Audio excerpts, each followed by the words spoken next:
All right, thank you for staying with Daybreak. State of the Nation discussion begins right now. My guest already in studio, Dr. Boni Halwale, Kakamega Senator. Asante for making time. Edwin Sifuna is here, Senator for Nairobi. Thank you so much for making time. And Charles Owino, former police spokesperson, and now UDA coordinator, Siaya. Thank you for making time. Let's take a look at the Daily's front page. No longer at ease, trouble in paradise. There's a quote here over the weekend, over the last week actually. So for CS, Moses Kuria has had a bit of turmoil online and on TV as well. But there's a quote here on the Standard where he says that, I have since been advised by people like Dr. Halwale and his master that the statement was incorrect, insensitive, and arrogant. Dr. Halwale, what was your advice to CS Kuria? And do you still maintain your position that he should be fired? No, you can even see, although I'm familiar with that quote, the moment you start reading it, I break into laughter because it is laughable. Granted that Kuria is not somebody who is new to the political terrain in this country, but he knows some of us. He knows very well that I have demonstrated over a long time that I'm an independent-minded leader in this country and that I cannot be remote controlled. So he should find his refuge elsewhere. I refuse to respond to social media. I refuse to go into an exchange with him because I was speaking as an elected senator, and over and above that, I am the leader of I'm one of the leaders in the Senate as the leader of the majority, as the chief whip on the majority side. So I cannot take it lightly. He must know that even when you are where I am, you still have constitutional responsibilities, which in my case include the oversight. You don't throw away your oversight responsibility because you have an appointive office. You don't throw it away because you are a friend of a minister. You must always remember that the people have taken you into that office for a reason.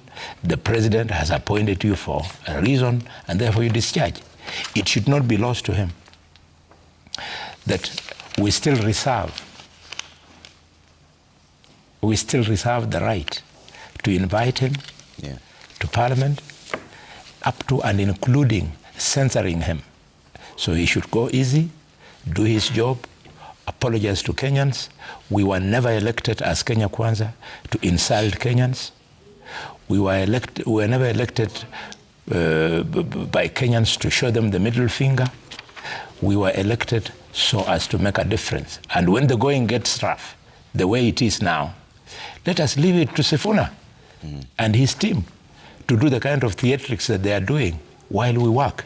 And that's exactly what we are doing. But he has apologized now. Is that enough? Because he says, and I quote here, that I have since been advised by people like Dr. Boni Halwale and his master, will tell us who your master is, that the statement was incorrect, insensitive, and arrogant. I'm made to now understand that the price will come down. I apologize profusely, since to err is human. Yes, I have never read about where he went to school. But assuming that he went to a good school like some of us, then he was writing in English. And every tone of that particular tweet is nothing but sarcasm. There was no apology there. When you say people like, that is the beginning of sarcasm. His masters, that is further sarcasm. And going further, that they have assured me that the prices will go down, is further sarcasm. We are not fortune tellers to know what will happen to the prices of oil. When he tells people to go and drill oil wells, either in their homes or in their villages, that is a kind of arrogance. We will not keep quiet. And I do not have to be advised by anybody for me to be unhappy with those kind of remarks. Man, we sweated, and you saw it on footage here. We were tear-gassed. We were beaten up by the police to form this government. Having formed the government, the people who failed to win seats, the president then sympathized with them and appointed them as ministers. We gave them that opportunity. They owe it to us that they are in that office. And therefore, they should be grateful that we did our part of the work. It doesn't mean that the people who are outside cabinet are incompetent. And it doesn't mean that the people who are incompetent are the best. So is this apology? There are many other Kenyans who can do the jobs we are doing today. So is this apology acceptable or not? I don't know who he was apologizing for. If it includes me, then until I read an apology from him, is when I would make a decision whether to accept or not. But that is not an apology. Okay. Yeah. Sifuna, there's a big difference between saying the truth and being arrogant. And I don't want to put this into personality issues, but when you look at even the statement that was made by the the advisor to the president on economy, he said, we do what we think can work. If it doesn't, too bad. I don't believe politicians and I don't trust the government. If you do either, you're a sucker. That's from David Ndii. Are they simply just being honest, or are they being arrogant? Yeah, I want to start by, today is almost to the day, the 10th anniversary of the terrorist attack at the Westgate Mall here in Nairobi. And I want to continue to, commiserate with the victims of that heinous attack. Just the day before yesterday, Khalwale, we had a conversation in the Senate about the ongoing terror attacks in Lamu. And whilst it might appear that Boni Forest or Garissa or Mandera is very far off, and maybe people are not paying attention, we would want to remind the government to remain eternally vigilant, because this is a threat that remains with us, and we would not want to see a repeat of Westgate or Dusit here in Nairobi. To the question that you have asked, the way that people in power relate to the ordinary mwananchi will tell you whether those people owe their offices to the people or to some other forces. Because if you know for a fact that you are elected by the people and that your mandate draws directly from them and that they have a way of affecting your continued stay in that office, then you will not speak to them the way David Ndii, the way Moses Kuria speaks to the public. Because this is the clearest evidence we have that, in fact, this people's mandate does not draw from the people. They know that they can talk as much, as badly as they want, but at the end of the day, they will be helped by people like Jose Camargo to win the elections again. If you don't owe allegiance directly to the people, if your mandate does not stem from them, then it shows you that it doesn't matter what you do to these people. They are not going to affect your continued stay in office. Now, that tweet that you have referenced from Moses Kuria, I agree with Senator Khalwale. That's not an apology. Nobody in this country read that as an apology. And Trevor, you shouldn't consider that as an apology, because he says he went to the good school, to some good schools. Fortunately for me, I went to the same school as him. Yes. And we can tell sarcasm from a mile. We know for a fact that that was not an apology. And the biggest problem we have is that, and I spoke, I said this to David Ndii, that Wanjiku has 4 problems with the way that they are talking to them. Number one, it is not David Ndii who was going around the country selling those lies that he is now saying, oh, you people are suckers, you believed these politicians. The Wanjiku wants the same person who was standing on top of the sunroof and saying, we are going to form a government of Mamamboga, a government of border people. Ruto never mentioned the IMF as a key shareholder of their government. Nowhere did they mention that IMF is going to be part of our government.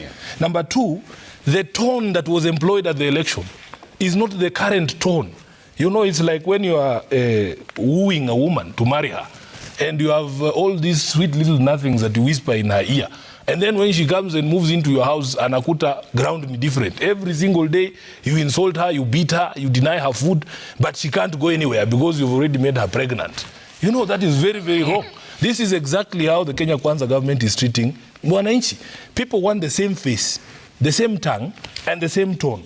Number three, it is a constitutional imperative under Article 73. Somebody who's assigned any authority as a state officer, and David Ndii is a state officer, that under 73(1), you exercise that public trust in a manner that demonstrates respect for the people. You demonstrate respect for the people. You know that these people are the ones, first of all, who pay your salary. Number two, if it were not for them, you would not be in that position. So if you see, as I've said, the clearest evidence we have ever gotten, that in fact, these guys know that even in 2027, it will not be up to the people. It is not your ballot. It is not your vote that puts them in office. It is something else. That is why they can talk to you the way that they talk to the people. And you can juxtapose the way they are talking to the people to when they are, hanging out with their friends from the West. Yeah. You would never hear William Ruto speaking to Meg Whitman, their new BFF, the way that they talk to Mwananchi. Because those are the shareholders of the Kenya Kwanza government. It is the governments in the West that put them in that office, So they talk to them very nicely. When they're gallivanting in Western capitals, meeting Zelensky, meetings whoever it is, they don't talk to them the way they talk to the Mwananchi. Because in the hierarchy of people of importance in the Kenya Kwanza government, first there is Kamago, then there is Meg Whitman, then the other people from the West. You, the Mamamboga and the Boda person, huku chini, it doesn't matter what you say. Okay. But Charles, are they being honest or are they being arrogant? You've been a state officer for quite some time. You understand the language that people use when you're speaking to the populace. Is this arrogance or honesty? First of all, my brother Sifuna said that the vote does not matter and that some of these people are looking at, they don't care. But the two gentlemen that have had their names discussed, the economic advisor and the minister, I don't think they were elected anywhere. So we cannot relate to them and say that because the people did not, it doesn't matter whether you win an election genuinely or not. I think that is what Sifuna is trying to bring forward, that they don't care because they did not win fairly. These guys never won any election in the first place. But basically, even in systems, even in government, even in cabinet, people always speak with one voice. Yeah. Where sometimes you find when a decision is made in cabinet, even when you dissent to that decision, when you come out, you speak the same language that has been agreed on the same facts that what has been agreed on. And if you cannot use the same language of the cabinet, then what happens is that you must just resign from that government, because government speaks with one language. And most importantly, if there is arrogance in the way you speak, because this is a democracy. It's a government by the people, for the people, and you must be answerable to the people. And if by chance you find yourself in a position where you are deemed to be arrogant and therefore not speaking the language that is expected of you, especially during these hard times that we are facing as a nation because of various factors, then most likely what happens is that you may be forced to leave office.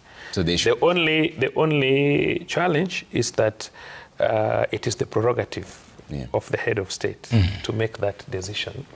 So he will look at the position as it is and make a decision whether his officers are supposed to continue being in office or leave office. But what happens is, if you maintain them, unfortunately, and the public comes out strongly that they are against what they are talking about, then the implication is seen mostly at the ballot at the end of your term, because this is a democracy for the people, by the people. Even when Sifuna is still whining on the loss of the elections, but he won his seat. So at that particular time, you will, if you don't manage some of these things, it can be a problem. Okay. But what we can say is that what we have seen is not very favorable. Yeah. It's not supposed to come from those kind of offices. And the consequence is clear. Okay. And I think it's just a matter of time. What is the consequence?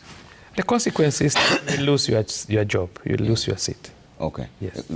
Is that still your position? Trevor, this is not politics. Yeah. The way the CS wants to make Kenyans to believe. Yeah. If you go by the headline in The Nation today, it's not politics. Yeah. What he did is unconstitutional. Because, as Sifuna has told you, he was referring to Chapter 1. To the preamble of the Constitution. But if you go to Chapter 6 on leadership and integrity, Moses Kuria ought to know that he's a public officer. And a state officer, allow me to read, is a public trust to be exercised in a manner that, one, is consistent with the purposes of the objective of this Constitution, demonstrates respect for the people, brings honor to the nation and dignity to the office, and promotes public confidence in the integrity of that office. David Ndii and Moses Kuria have fallen short of all those four provisions of the Constitution in Chapter 6. So we are reminding them that they are not a gift to the nation, where we should sit and say, God so loved us so much that he gave us Moses Kuria, that whoever goes against him shall not see the kingdom of heaven. No. They are not God-given. They are just children of this country like all of us. And we are saying, if they do not want to abide by the provisions of the Constitution, then let their talents be tested elsewhere. Other Kenyans can have a go at sitting in that office. I have no intention of being a cabinet secretary in the next 4 years, and therefore I'm just exercising my oversight role. I am agreeing with Sifuna again and again on this one, but Owino has said something which he is speaking to us through a sly way. He's warning us, if we do not do quick housekeeping, we might face the consequences after 4 years. Very good advice. He's not being malicious. So what should be the remedy? The remedy that I'm waiting for. There are a few problems, Khalwale. Moses Kuria is not new to public discourse in this country. By the time he was being appointed, Moses Kuria was a poster child of ethnic contempt in this country. I do not think there's anybody in this country who's been charged more times than Moses Kuria for ethnic contempt, especially some of the things that he has said about communities from Western Kenya and the Luos in particular. Whereas I acknowledge that no convictions have come out of those cases. It is something that is widely acknowledged that this is somebody who has a loose tongue and who should have never even been considered in the first place to be a cabinet secretary in this country. The problem is with the appointing authority, and I will demonstrate to you that even at the point of approval, Khalwale, you said nothing. You kept quiet. You knew this was coming because we all know these people and who they are. Now, there is no way, if you put you and me, we keep chicken. When you want chicks, when you are selecting the eggs to put in the chicken so that you get chicks, if you take an egg that is already rotten, Khalwale, it doesn't matter how warm that chicken is. There is no chick that is going to come in. You get a bad egg in, after 21 days, you will still get a bad egg. That is Moses Kuria for you. This is not the first time, for instance, when David Ndii is speaking in the tone and language that he's speaking to the people. It happened a few months ago, and the president, while addressing a conference here, I think it was a conference of women at KICC, he singled David Ndii out for praise, said this is the guy now who knows what he's doing, you know? And the problem with all these people is that, in fact, the greatest point that we should not lose is what they are telling us, what they are confirming, is that this is a Pata Potea government, that it's trial and error, that they don't know what they are doing. We want the same confidence. When you were standing up speaking to Kenyans during the campaign, saying you know how to fix the price of fuel, where is that bravado? Where is that confidence? You know, it is a crime. Obtaining anything by false pretenses, obtaining the office of head of state by pretending you know what you're going to do in order to assuage the lives of Kenyans. If you look at the papers here, they told us that we should wait for the price of unga to come down after the harvest. The farmers are telling us a different story, Khalwale. And you know, here in Nairobi, we don't grow food. We were told that while we are in the streets, you people are busy in the farms. The farmers are telling you that because of the cost of Standard diesel, page 6. Yes, standard. It's not page 6. I saw it somewhere here. I don't want to be accused of saying my own things. That because of the price of diesel, Yes. we are not going to enjoy any reprieve in the prices of fuel.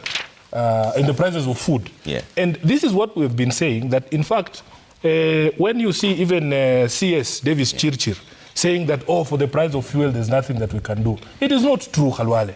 We were with you on this show when we were saying that please leave the VAT at the 8% that it was. Don't push it to 16%. Your members of parliament insisted on pushing it to 16%. That 8% variance is responsible for 14 shillings alone. That 8% alone is responsible for 14 shillings on a litre of petrol, on a litre of diesel, on a litre of kerosene. You and me, Khalwale, because God has blessed us, we are now in leadership positions. We don't use kerosene. But we remember we used to be poor. Because I know you were not born in privilege. I wasn't born in privilege. We used to use kerosene. If you raise the price of kerosene by 33 shillings, you're not punishing the senators in Nairobi. You're not punishing Khalwale or Sifuna. You are punishing the people at the very bottom of the pyramid. Yeah. So what we are saying is this, Trevor. The problem is the appointing authority. I would not be surprised. These friends of mine in UDA are expecting that when Ruto comes back, he will fire David Ndii and CS Moses Kuria. I would not be surprised if, in fact, he comes and even praises them even more, the way he did the last time that David Ndii was out of tone. So, for us, please help the people. Help the people. We can fight our politics here and there, but if an economic advisor is there and is telling us even this is pata potea, the patient might still die. We don't know what we are doing. We are trying this, we are trying that, but we don't know what we are doing. It is the most unfortunate thing to come from somebody in that office. Okay. When is that your reading as well, that the government doesn't seem to know what it's doing? Because if the economic advisor himself, and that is actually what he said that we do what we can, but we don't know what the outcome will be. Even the best doctors lose patience. Number one, I still want to remind Sifuna that he's still poor. It's not become wealthy by being... Oh, but I don't use kerosene. No. That's the just point listen that I was to my making. analogy. That's the point that I was making. My analogy is not that personally you may not afford, but you'll find people around you, your relatives, your very close relatives, your villagers are still very poor. And even what you have, you cannot share with them. So that is why we should still focus and ensure that the economy becomes vibrant and we make more money as a nation with time. And what you are saying about the two, I cannot say the executive or the president has lost focus. Remember at the time when they were forming government, these are political positions. And it's just 1 year since we formed government. You know, sometimes you can be given a rope to hang yourself. So that you don't go saying, oh, I worked so hard, I helped this government to be in place, I've not been considered. You can be considered, but it can be a rope to hang yourself. So I think the president has not lost focus. And whether he sacks them or he keeps them, I believe he's intelligent enough and he knows what he's doing. So at the end of the day, we'll see how it plays. Equally, the two may not remain to their stand. Maybe they may do things differently. You never know.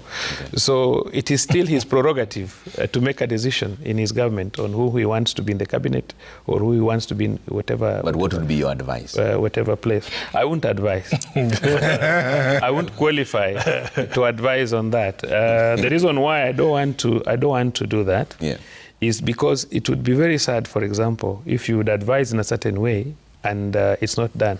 You know, I'm not a legislator like them. Mm-hmm. They have a platform to discuss that even in Parliament. And I don't want to make unnecessary enmity with the people. But I've just told you, at times you can be given a rope to hang yourself. So if they don't do the right thing, then they should know they are hanging themselves, and the consequence is very clear. All right. I have to take a quick break here. When we come back now, we focus on the cost of living and what are the possible immediate intervention measures that can be put in place, because this is what everybody is talking about. We are hurting now. What is being done and how do we get respite? That's a conversation we're having right after this break. All right. Keep your views coming at Trevor Mbidi at Citizen TV Kenya. Use the hashtag Daybreak. See you shortly.